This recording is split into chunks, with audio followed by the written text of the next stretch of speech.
Halo semuanya, di sini kami akan menganalisis mengenai pembantu versus pekerja rumah tangga dan bagaimana kita memanggilnya itu menjadi hal yang penting. Berikut sumber yang akan kami analisis dari Instagram growup.unj. Nah, di sini kami akan menganalisis dua kalimat tersebut, di mana dua istilah yang sering digunakan dalam kehidupan sehari-hari. Dua istilah ini memang terdengar sama, tapi sebenarnya dua istilah ini tuh memiliki makna yang berbeda loh. Istilah yang kita gunakan ini seringkali memengaruhi cara kita memandang suatu pekerjaan dan juga orang yang melakukannya. Nah, lalu kenapa cara kita menyebut mereka menjadi penting untuk dibahas? Kalian sadar gak? Di banyak rumah tangga di Indonesia, istilah pembantu itu masih sering digunakan untuk menyebut orang yang bekerja membantu pekerjaan domestik. Namun, kata pembantu itu seringkali memberikan kesan yang bahwa pekerjaan itu hanya sekedar membantu saja secara informal, bukan pekerjaan yang profesional. Dan seperti pekerja-pekerja lainnya, pekerja rumah tangga juga punya hak loh. Hak untuk diperlakukan secara adil, hak untuk bekerja dalam kondisi yang layak, hak untuk mendapat perlindungan, dan lain sebagainya. Lalu muncul pertanyaan besar yang sering kali kita tanyakan. Kalau misalnya pekerjaan mereka itu memang penting, kenapa sih hak-hak mereka itu masih diabaikan? Realitanya, banyak sekali pekerja rumah tangga yang menghadapi kekerasan, eksploitasi, perlakuan tidak adil, pelecehan, dan lain sebagainya. Data menunjukkan bahwa lebih dari 3.308 kasus kekerasan terhadap pekerja rumah tangga tercatat antara tahun 2021 sampai 2024 menurut Jaringan Advokasi Pekerja Rumah Tangga. Dan itu hanyalah kasus yang terdata saja. Masih banyak lagi kasus yang tidak terdata dan angkanya juga lebih tinggi. Tapi bagaimana sih? Kok bisa ini masih sering terjadi? Nah, salah satu penyebabnya adalah cara masyarakat memandang pekerjaan domestik itu sendiri. Jadi, apa aja sih hak-hak mereka? Sama seperti hak pekerja lainnya. Pekerja rumah tangga juga punya hak-hak dasar seperti upah yang layak, jam kerja yang jelas, waktu istirahat, hari libur, dan juga lingkungan kerja yang aman serta perlindungan dari kekerasan dan eksploitasi. Di Indonesia, langkah perlindungan ini semakin diperkuat melalui kebijakan negara terkait rancangan Undang-Undang Perlindungan Pekerja Rumah Tangga yang telah disetujui dalam proses legislasi oleh DPR setelah diperjuangkan selama lebih dari 2 dekade. Regulasi ini bertujuan untuk memberikan pengakuan hukum, kepastian hubungan kerja, serta perlindungan terhadap hak-hak pekerja rumah tangga yang selama ini sering bekerja tanpa kontrak, tanpa batas jam kerja yang jelas, dan tanpa standar upah. Pekerja rumah tangga adalah pekerja yang berkontribusi dalam kehidupan banyak keluarga. Menghargai pekerjaan mereka juga berarti menghargai hak dan martabat mereka sebagai manusia. Jadi, bagaimana menurut kalian? Apakah istilah pembantu masih relevan digunakan saat ini? Nah, berikut adalah sumber yang akan kami analisis. Untuk lebih lengkap dan lebih jelasnya, kami akan menjelaskannya dalam hasil analisis kami di video setelah ini. Assalamualaikum warahmatullahi wabarakatuh. Selamat pagi, siang, sore, dan malam bagi teman-teman semua, serta bagi Mbak Kinkin selaku dosen mata kuliah metodologi penelitian kualitatif yang kami hormati. Kami dari kelompok 11 kelas A angkatan 2024 yang beranggotakan saya sendiri Kalista Agatha Maharani dengan NIM 1410624027 dan rekan saya Zahira Rahmawati dengan NIM 1406248. Dan di sini kami akan mempresentasikan atau memaparkan hasil dari paper kualitatif yang telah kami rancang dan kami buat yang berjudul Analisis Wacana Kritis Model Tony True tentang Opini Publik dalam unggahan Instagram Girl Up Universitas Negeri Jakarta, Pembantu versus Pekerja Rumah Tangga. Why does the way we call them matter? Pada slide 3 dan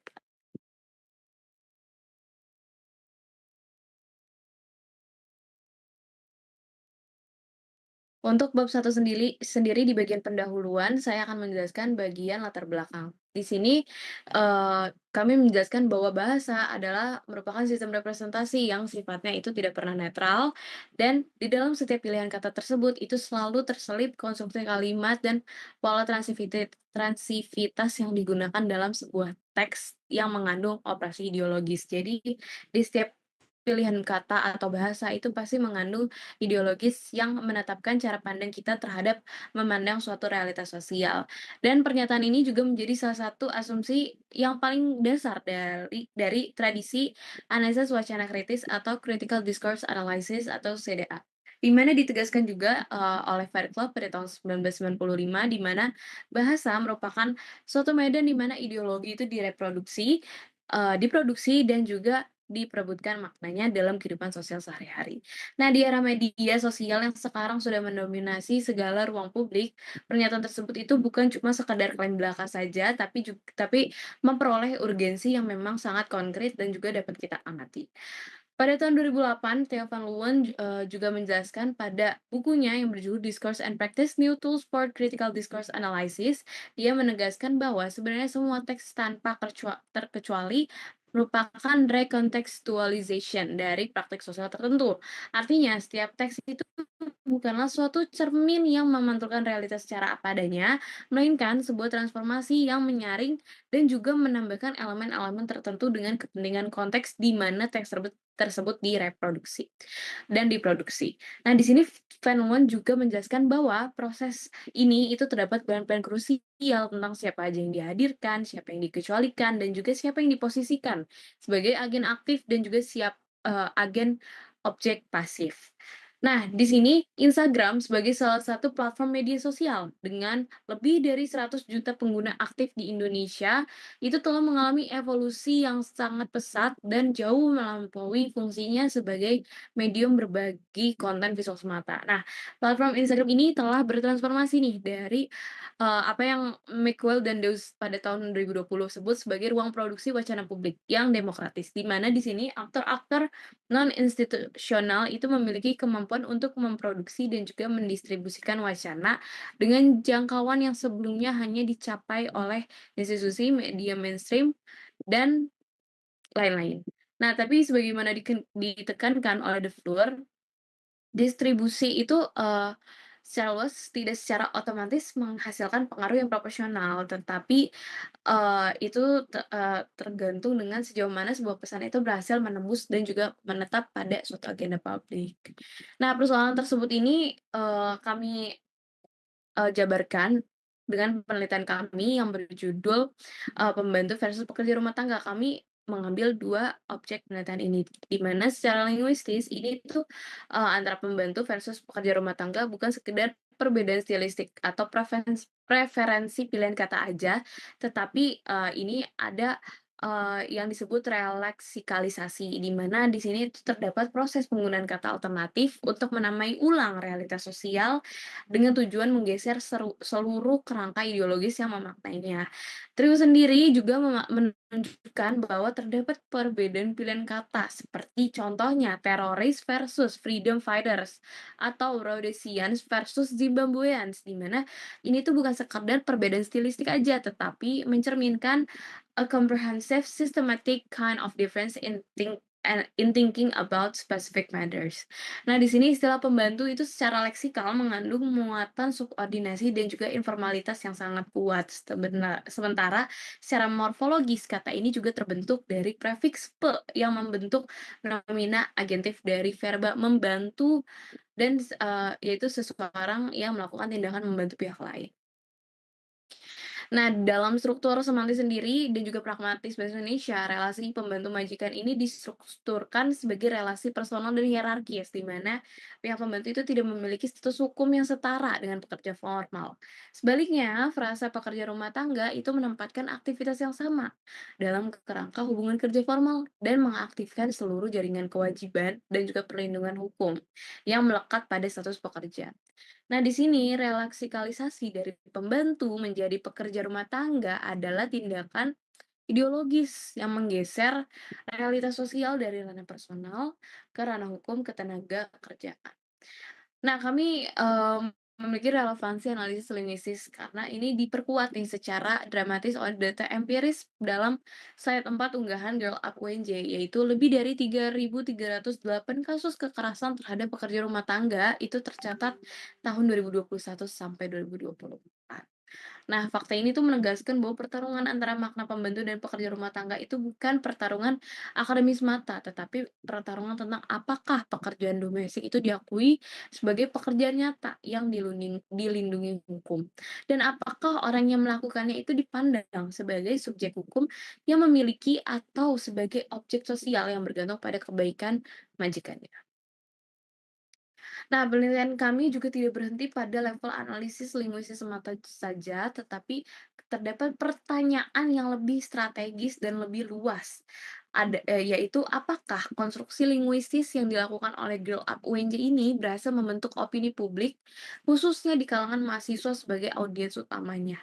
Nah, pertanyaan ini juga membawa penelitian ke dalam teori agenda setting yang dikembangkan oleh McCombs dan Shaw pada tahun 1972 dan kemudian dikompilasi secara komprehensif dan dalam, Protest and, McCombs pada tahun 1991 yang, berjudul Agenda Settings, Readings on Media, Public Opinion, and Policy Making. Nah, di dalam kerangka teori ini, media itu termasuk media sosial, berfungsi sebagai salah satu bentuk media baru yang paling dominan di era digital dan tidak sekedar memberitakan atau menyampaikan realitas berkhalayak saja, melainkan secara aktif menetapkan apa yang dianggap penting oleh publik atau salience.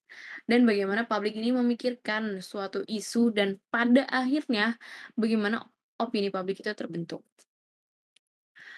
Makeup sendiri itu juga menyatakan dengan sangat jelas di bukunya pada halaman 18, "While the mass media may have little influence on the direction or intensity of attitudes, it is hypothesized that the mass media set the agenda for each political campaign, influencing the salience of attitudes toward the political issue." Nah, ini lebih lanjut menjelaskan juga bahwa establishing this salience among the public, placing an issue or topic on the public agenda so that it becomes the focus of public attention, thought, and discussion is the first stage of formation of public opinion. Nah, di sini dengan demikian dalam konteks penelitian ini, unggahan Instagram Grow Up UNJ ini berfungsi sebagai instrumen agenda setting yang berupaya untuk menempatkan isu penamaan dan hak PRT ke dalam agenda publik mahasiswanya.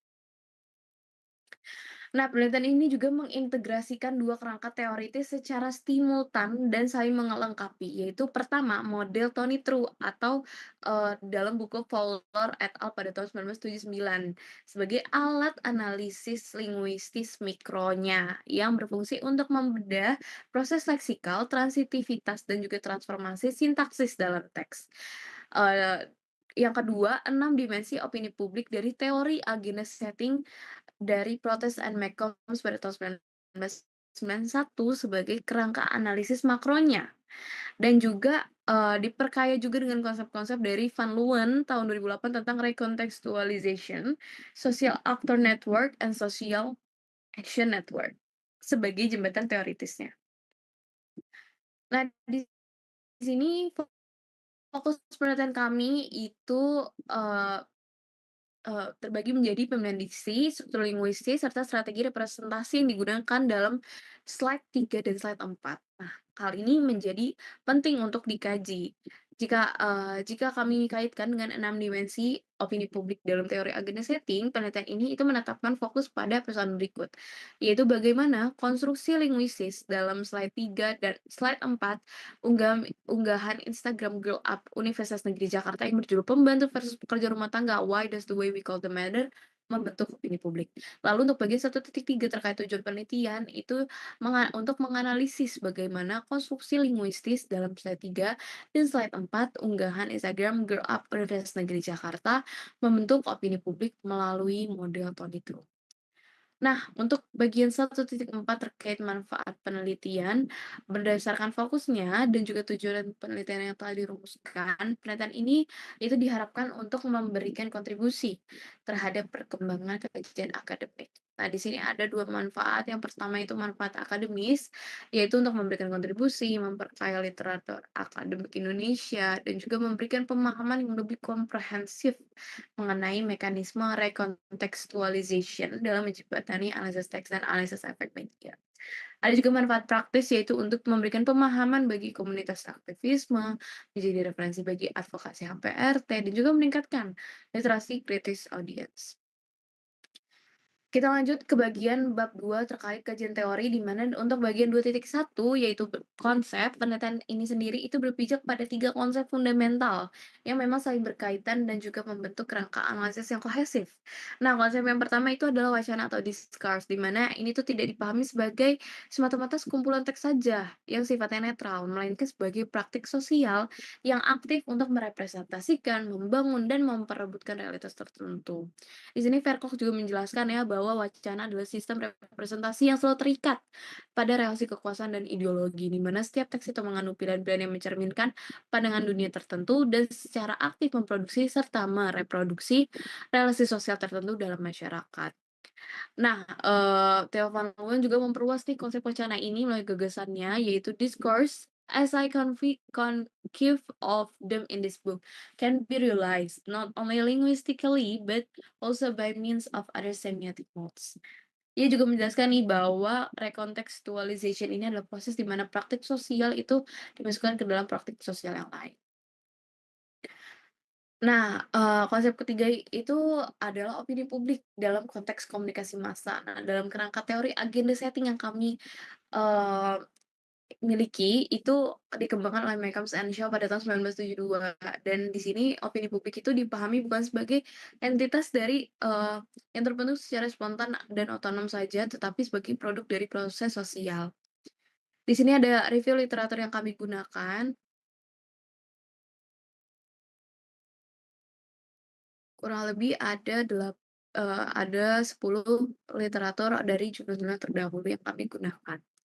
Nah, dari penelitian literatur di atas dapat diidentifikasikan bahwa salah penelitian yang paling signifikan adalah tidak adanya penelitian sebelumnya secara eksplisit mengintegrasikan model Tony True sebagai dengan teori agenda setting sebagai dua kerangka analisis yang saling melengkapi. Yang kedua, tidak ada penelitian yang menggunakan konsep recontextualization Van Leeuwen sebagai jembatan teoritis, dan tidak ada penelitian yang menganalisis secara sistematis bagaimana pilihan-pilihan linguistis dalam konten aktivisme digital berbahasa campuran Indonesia-Inggris beroperasi untuk membentuk 6 dimensi opini publik.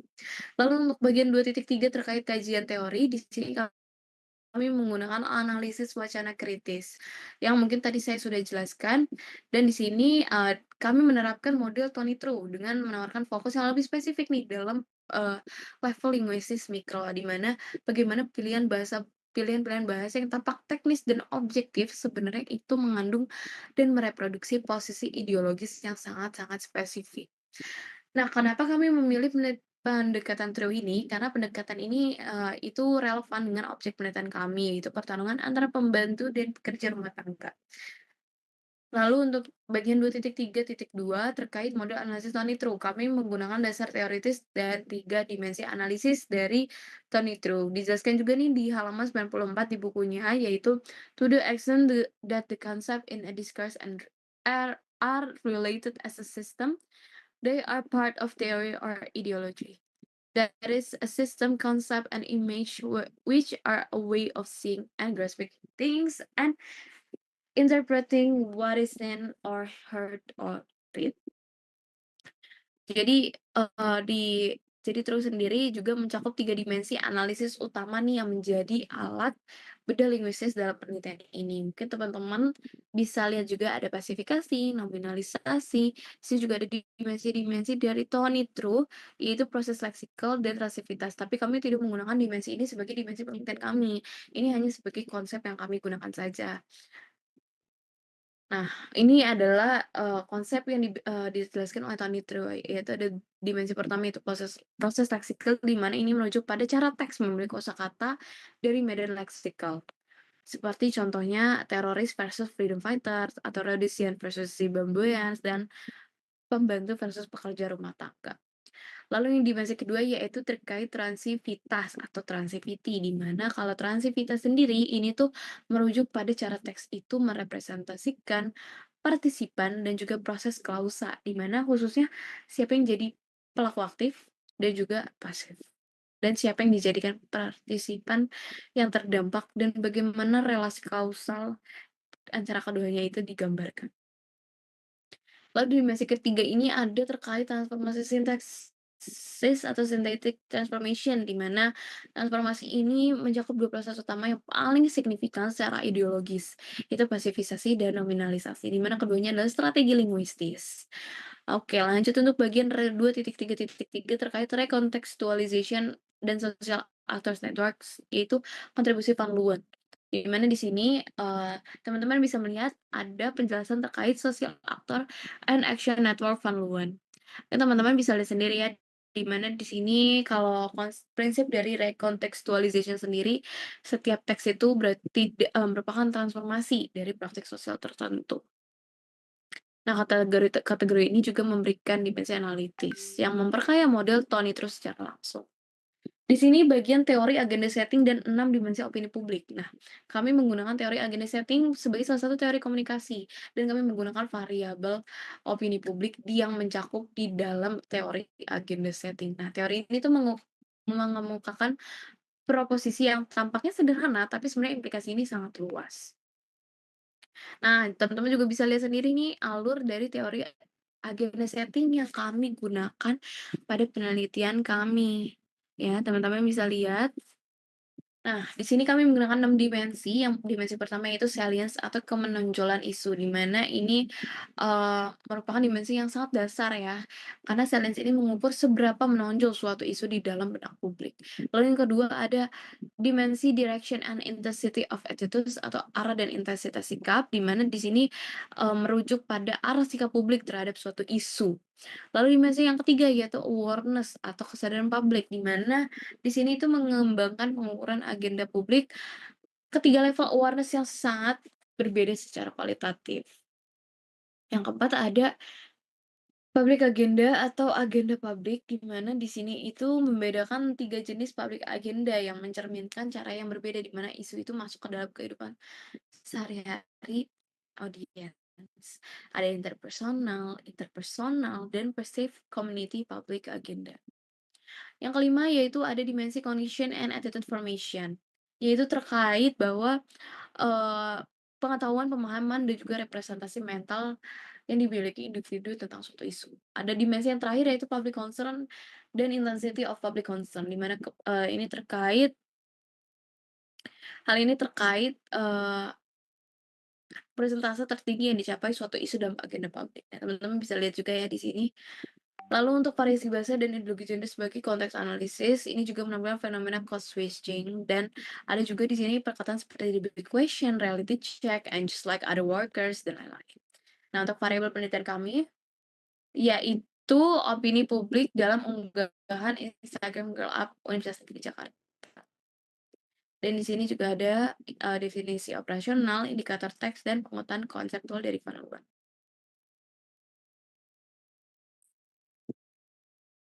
Di sini juga ada operasionalisasi konsep yang kami sudah rancang, ada variabel, dimensi, dan indikator, sub-indikator, serta instrumen analisis.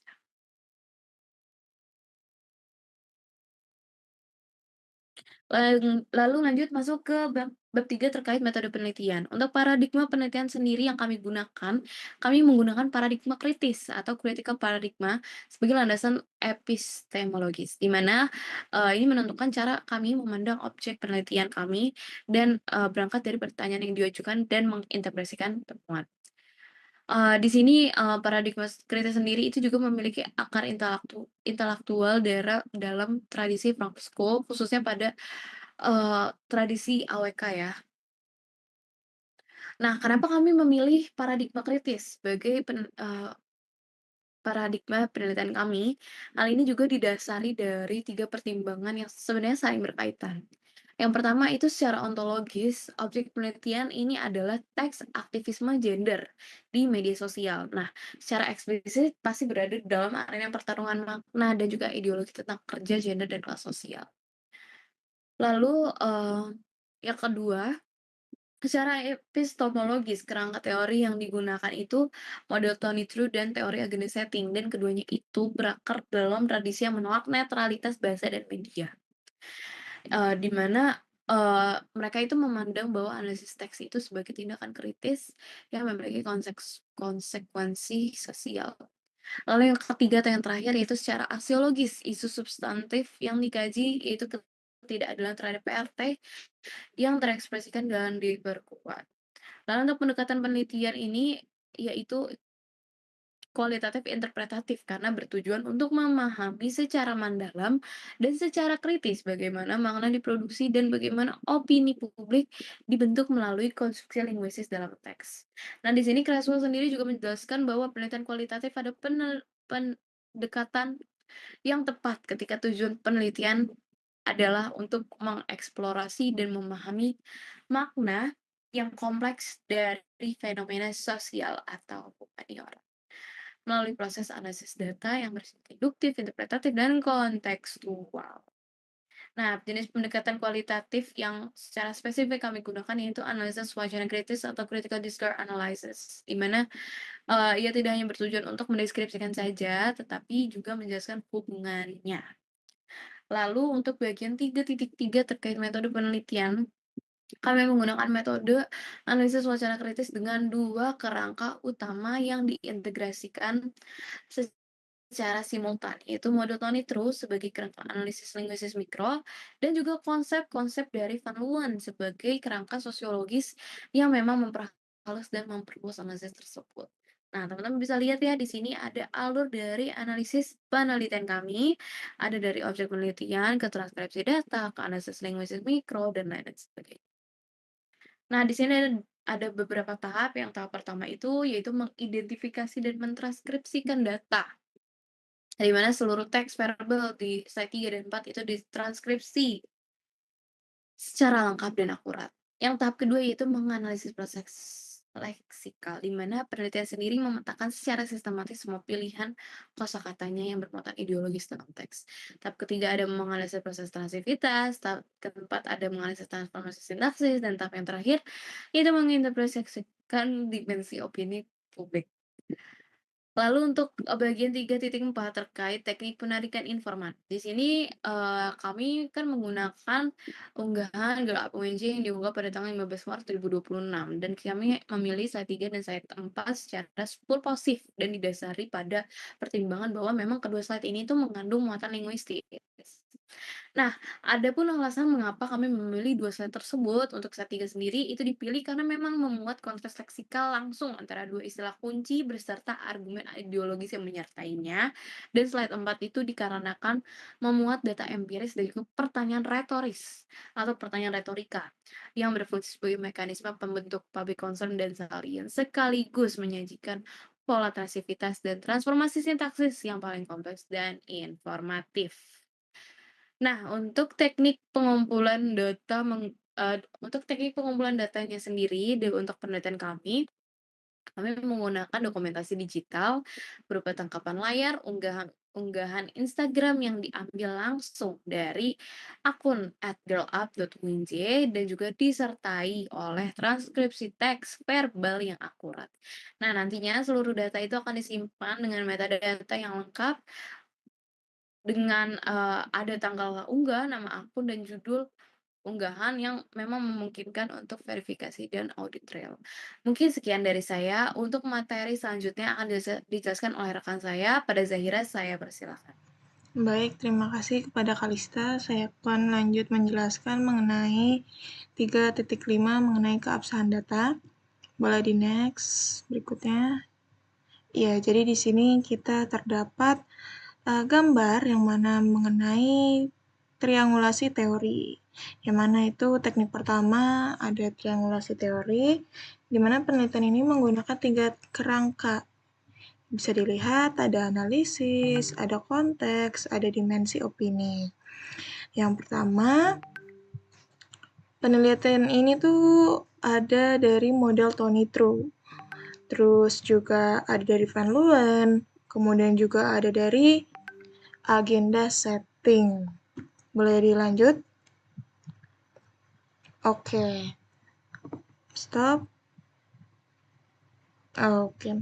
Jadi di teknik pertama itu membahas triangulasi, dan yang di teknik kedua ini membahas audit trail, di mana penelitian ini mendokumentasikan secara sistematis seluruh proses analisis, mulai dari transkrip data, identifikasi elemen linguistik, proses interpretasi, hingga penarikan kesimpulan dari akhir analisis.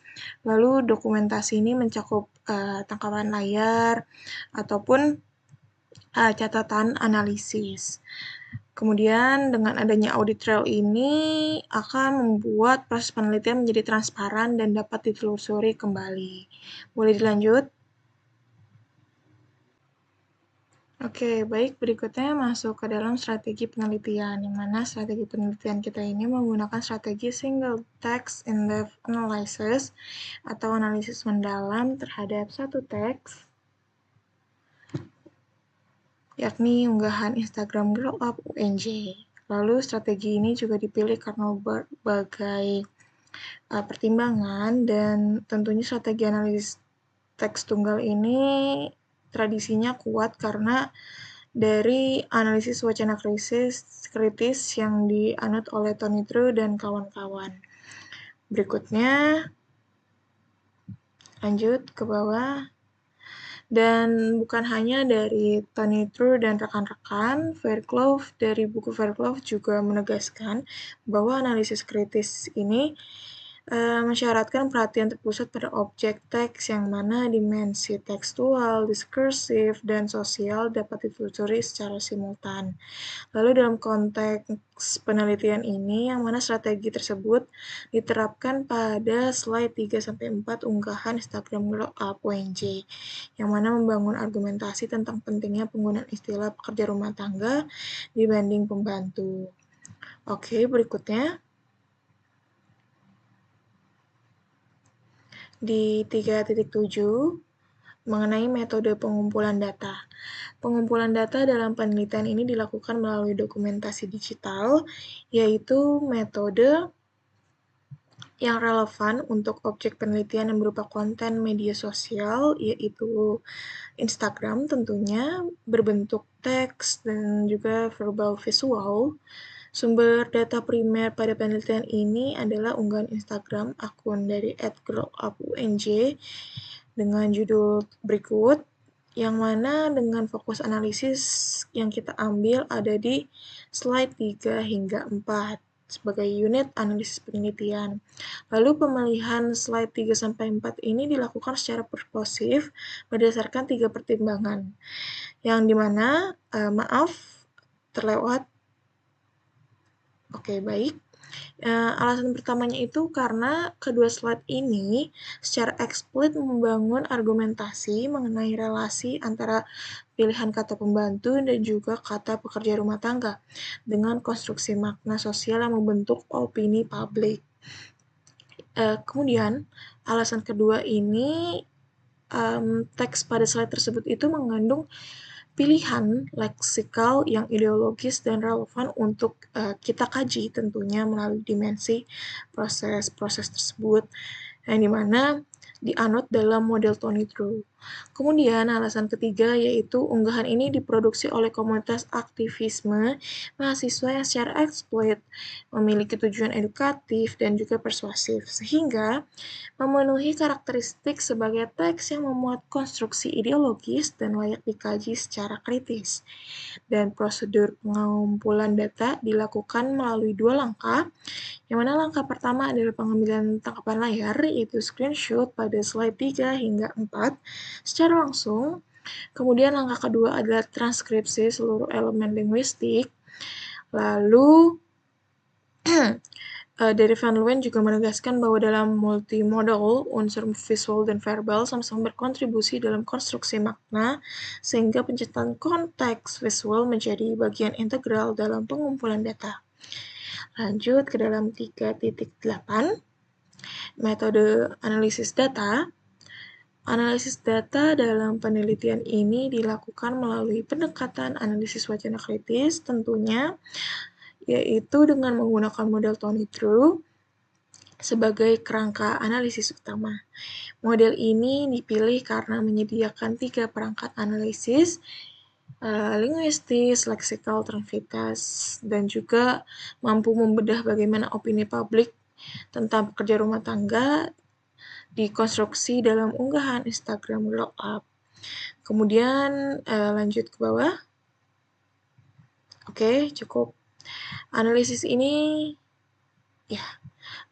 juga diperkaya dengan konsep representasi aktor sosial dari Van Leeuwen, juga dari dimensi-dimensi sosial dari temuan linguistik tentunya, dan proses analisis ini dilakukan melalui 4 tahap yang berurutan namun bersifat interaktif, yang dimana tahap pertama itu adalah pembacaan dan pemetaan teks secara menyeluruh, yang mana peneliti membaca keseluruhan isi slide 3 hingga 4 untuk memperoleh pemahaman kontekstual mengenai tema sentral, arah argumentasi, serta strategis retoris. Lalu juga tahap kedua adalah analisis proses leksikal, yang mana peneliti yaitu kita mengidentifikasi pilihan kosakata yang digunakan. Lalu di tahap ketiga adalah analisis transitivitas, yang mana kita sebagai peneliti menganalisis struktur klause untuk menelusuri distribusi agen. Lanjut. Tahap keempat adalah analisis transformasi. Kemudian kita lanjut. Berikutnya. Oke, kita masuk ke dalam bab 4. Bab 4 yaitu mengenai hasil penelitian dan juga pembahasan. Yang dimana ada 4.1 deskripsi objek penelitian,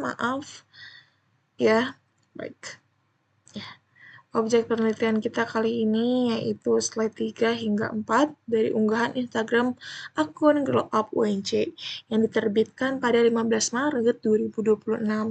Unggahan ini merupakan bagian dari konten berformat carousel yang diberi judul keseluruhan dalam pembantu versus pekerja rumah tangga, dan juga bisa dilihat di sini, yang mana ditandai dengan hashtag edukasi gender serta aktivisme feminis digital. Lalu berikut bisa dilihat bagaimana postingan pada slide ketiga. Bisa saya bacakan. Berisi, kalian sadar gak di banyak rumah tangga di Indonesia istilah pembantu masih sering digunakan untuk menyebut orang yang bekerja membantu pekerjaan domestik. Dan mungkin untuk teks berikutnya bisa dilihat di sini ada gabungan kata dari kalimat Inggrisnya juga ada dan juga bahasa Indonesianya juga ada. Lalu di slide ketiga ini menampilkan teks verbal dengan latar belakang visual-visual seperti tersebut. Oke, lanjut. Oke, berikutnya di gambar di slide 4 pada unggahan Instagram, yang mana slide 4 ini menampilkan teks verbal dengan latar belakang pink berbeda dari teks sebelumnya atau slide sebelumnya, di mana di sini lebih ditekankan mengenai penggunaan kalimat Inggris yang dimana dengan boleh di next, tipografinya juga berbeda, dan juga dari perspektif rekontekstualisasi dari Van Leeuwen tentunya kedua slide tersebut itu merupakan transformasi dari setidaknya 3 praktik sosial yang berbeda, yang mana yang pertama itu praktik advokasi dari hak PRT yang biasanya itu berlangsung di ruang-ruang formal seperti forum kebijakan, sidang legislatif, dan juga demonstrasi publik. Kemudian yang kedua, perspektif rekontekstualisasi dari Van Leeuwen ini ada praktik penelitian dan dokumentasi kasus yang menghasilkan data dengan fakta akurat, data yang terhitung 3.308 kasus. Kemudian yang ketiga, adanya praktik edukasi publik yang biasanya berlangsung di ruang-ruang, boleh di next? Ya, ruang-ruang akademik atau ruang-ruang yang formal, seperti itu. Kemudian di 4.2 ada analisis mikro, model Tony True pada slide 34, di mana ada poin yang pertama itu ada analisis mikro, model Tony True. Di sini ada proses leksikal yang paling dominan, lalu paling sistematis, yang mana ya, yang dimana kata dari pembantu dan juga istilah tersebut itu merupakan medan leksikal yang sangat spesifik dalam bahasa Indonesia, yang dimana secara morfologis kata itu terbentuk dari premix, yang mana dari kata pe yang membentuk nomina agentif dari verba dasar bantu atau membantu. Analisis komponen semantisnya itu mengungkap sistem makna yang sangat khas dari kata pembantu, yang mana merupakan entitas yang melakukan tindakan membantu pihak lain yang secara pragmatis berarti ia berada dalam posisi subordinat dengan pihak yang dibantu. Juga kata ini mengaktifkan seluruh jaringan makna yang berkaitan dengan relasi hierarkis, majikan atau pembantu. Boleh dilanjut? Ya, berikutnya ini masih membahas tentang pembantu dan pekerja rumah tangga. Dan juga di poin kedua itu ada analisis transitivitas, distribusi agensi dan reframing PRT sebagai subjek aktif, yang mana analisis transitivitas ini dalam kedua slide mengungkap pola distribusi agensi yang sangat signifikan dan konsisten secara ideologis. Boleh di next? Oke, kita masuk ke poin ketiga. Boleh next. Oke, ini masih membahas mengenai 4.2, kita lanjut. 4.3 itu tentang analisis transformasi sintaksis yang terdiri dari pasifasi, nominalisasi, dan juga efek ideologisnya. Yang mana analisis transformasi sintaksis ini mengidentifikasi dua proses utama yang beroperasi secara sistematis dalam kedua slide tersebut. Kemudian yang berisi slide 2 itu ada pasifisasi dan juga nominalisasi. Keduanya ini memiliki efek ideologis yang berbeda namun saling melengkapi dalam membangun wacana yang spesifik tentang PRT dalam kondisi mereka. Seperti itu. Lanjut.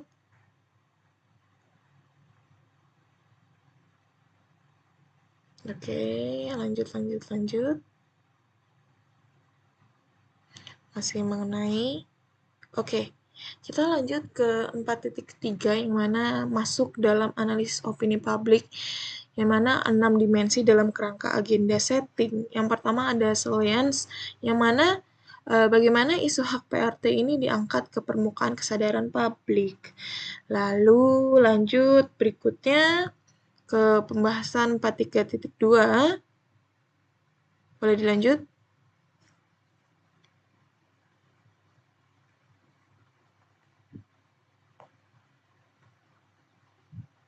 4.3.2 itu tentang direction and intensity of attitudes, yang mana membentuk arah dan juga kekuatan sikap dari audiens. Jadi McCombs dan juga Shaw, yang mana mereka tuh menyatakan bahwa media tuh memiliki pengaruh yang lebih terbatas pada direction and intensity dibandingkan pada silence. Dan juga namun dalam teks ini adalah konten aktivisme yang mana dirancang secara eksplisit untuk persuasi, bukan sekedar informasi, yang mana nantinya akan membentuk arah dan juga opini publik dalam sikap audiens. Lanjut.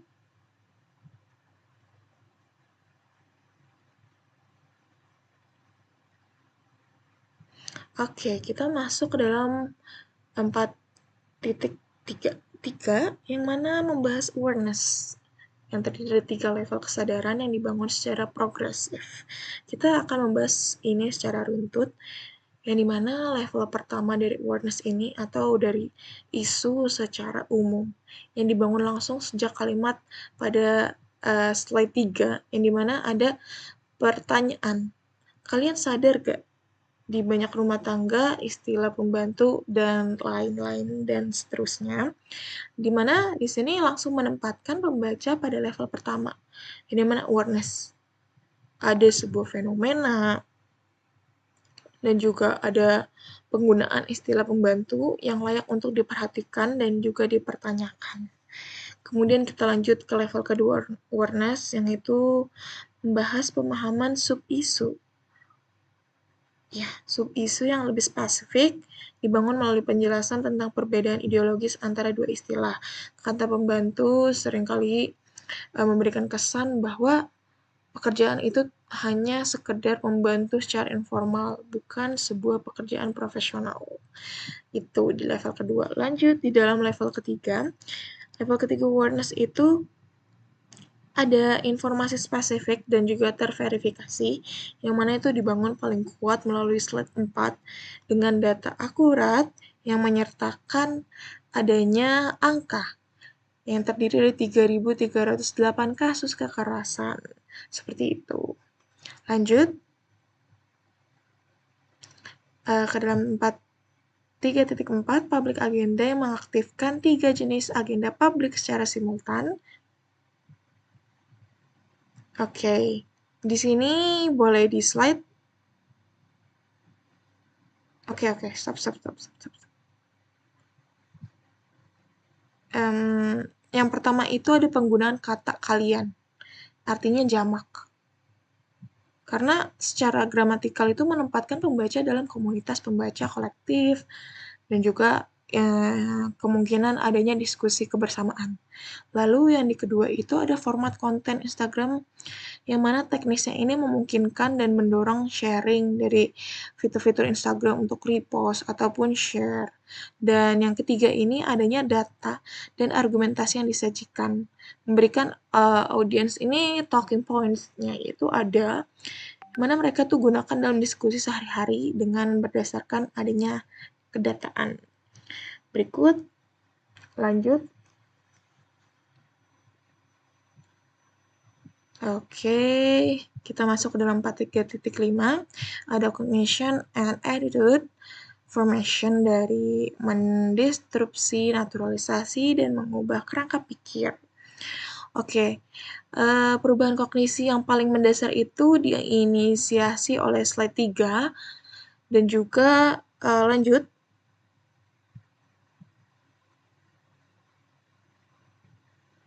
Oke.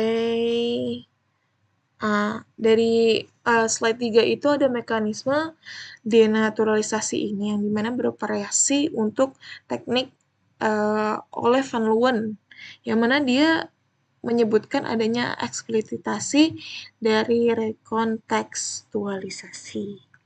Boleh dilanjut ke bawah. Oke, di sini juga ada reframing dari agensi dari kata PRT-nya yang diidentifikasi dalam analisis transitivitas, yang mana kognisinya ini sangat signifikan ketika pekerja rumah tangga itu diposisikan sebagai subjek aktif yang punya hak. Representatif kognitifnya itu audiens tentang PRT itu berpotensi untuk bergeser dari objek yang bergantung pada kebaikan majikan menjadi subjek hukum yang memilih hak yang dapat diklaim. Dan pergeseran representasi itu masuk dalam kerangka dari Lang, yang mana adanya pergeseran dari towards change in the silences of certain objects on the political landscape, yang dimana teks ini tidak hanya memberikan informasi baru, tapi juga mengubah kerangka pikir dari PRT yang juga secara fundamental, seperti itu. Lanjut ke dalam 4.3.6, public concern yang mana membangun kepedulian publik melalui data dan kontradiksi moral. Juga dari beberapa ahli yang menyatakan tentang hal tersebut, dan dalam konteks teks Instagram, public concern ini dibangun bukan melalui pengukuran polling, tapi melalui mekanisme retoris yang mendorong audiens untuk merasa bahwa isu ini tuh isu yang penting, isu yang mendesak, dan memerlukan perhatian serta tindakan. Dan di slide 4, itu merupakan arena utama pembangunan public concern, yang mana adanya 3 mekanisme yang bekerja secara berlapis. Lanjut. Oke, sebelumnya yang di mekanisme pertama itu ada penyajian data empiris, dan juga kedua ada amplifikasi retoris, kemudian yang ketiga, lanjut. Ya, ada eksploitasi dari kontradiksi moral. Lalu di sini kita masuk ke dalam 4.4, triangulasi teori dari konvergensi, analisis wacana kritis, dan agenda setting dalam kerangka Van Leeuwen. Lanjut. Oke, dari perspektif model Tony True yang kita bahas, intinya itu adalah analisis menunjukkan bahwa slide 3 dan 4 ini menggunakan 3 mekanisme ideologis utama, yaitu ada releksikalisasi dari pembantu sebagai strategi leksikal fundamental, juga dari framing agensi melalui konstruksi transitivitas, dan juga menempatkan PRT sebagai subjek aktif dan nominalisasi bermuatan afektif yang membangun kepedulian tanpa mengidentifikasi agen yang bertanggung jawab secara explicit. Lanjut. Oke, boleh dilanjut, lanjut. Ini masih membahas tentang teori 4.4. Oke, kita masuk ke dalam bab 5 sebagai penutup, yang dimana adanya kesimpulan berdasarkan analisis yang telah kita lakukan. Adanya bahwasannya ditarik 4 kesimpulan utama, yang mana yang pertama ini ada releksikalisasi sebagai operasi ideologis fundamental. Kemudian lanjut. Kemudian yang kedua, rekontekstualisasi ini sebagai jembatan antara praktik advokasi dan juga teks media sosial. Seperti yang telah kita analisis, unggahan Grow Up UNJ itu merupakan hasil dari rekontekstualisasi yang kompleks. Dan juga dari transformasi ini menghasilkan teks yang lebih berfokus secara emosional dan juga ideologis. Lanjut. Terus juga yang ketiga ada dari efektivitas teks dalam pengoperasian 6 dimensi, kemudian juga ada kontribusi dari metodologis model hybrid AWK, yang mana penelitian ini berhasil membangun dan memvalidasi sebuah model analisis hybrid secara kohesif dengan integrasi 3 kerangka teoris, model Tony True yang sebagai linguistis mikro, juga konsep rekontekstualisasi dan juga social actors. Lanjut.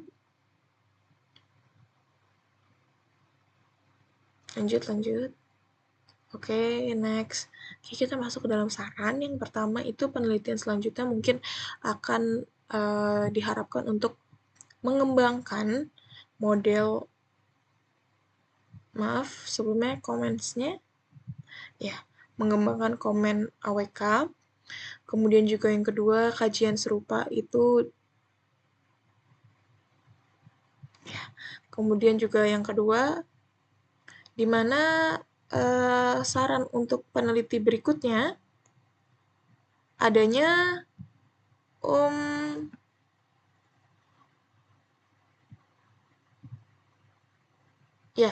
kajian serupa untuk tidak hanya slide 3-4 namun juga penelitian secara runtut dan juga lengkap.